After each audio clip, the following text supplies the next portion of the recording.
দরিদ্র মানুষদের বাড়ি গত বছর 20,000 করেছি, এবছর 22,000, তার সঙ্গে আরো 3,000 মুখ্যমন্ত্রীকে ফোন করে পেয়ে গেছে। টাকা দেয়নি দিল্লি, মমতা ব্যানার্জি রাজ্যের টাকাতে এগুলো করছেন। ভারতীয় জনতা পার্টি, বিজেপির পার্টি, পদ্মফুলের পার্টি বাংলাকে লন্ডভন্ড করতে চাইছে। ধর্ম, সম্প্রদায়, বর্ণের লড়াই, রক্তাক্ত বিভীষিকা তৈরির চেষ্টা করছে। মার্ক্সবাদী কমিউনিস্ট পার্টি লুকিয়ে গেছে, তাদের না আছে অ্যাক্টিভিটি, না আছে কর্মসূচি,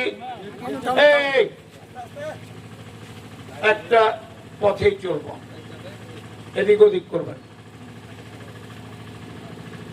সমস্ত মার্ক্সবাদী কমিউনিস্ট পার্টির কমরেডরা এখন বিজেপির পদ্মফুলের চাষি হয়ে গেছে। তার কারণ আছে, 34 বছরে 29টা খুন করেছে সিপিএম,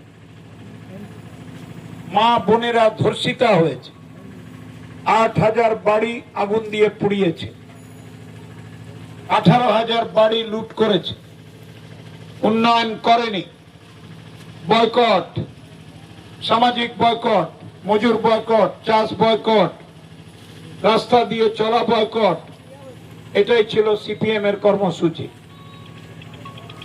পরাজিত হয়েছে 11 সালে, আর বেরোতে পারছে না। তাই ওরা বেঁচে থাকার জন্য, ঘুর পথে আক্রমণ করার জন্য পদ্মফুলের পতাকা নিয়ে বিজেপি হয়ে গেছে। এই অঞ্চলের সবচাইতে বড় বিজেপির নেতাকে তপন বর্মন, সে কে 1 নম্বর কমরেড, 1 নম্বর সিপিএম এর নেতা। বিজেপিটা কোথা থেকে এলো? এই পরিস্থিতি আপনাদের মনে রাখতে হবে। আজকে মমতা ব্যানার্জি বাড়িতে বাড়িতে লক্ষ্মীর ভান্ডার দিয়েছেন, বার্ধক্য ভাতা দিয়ে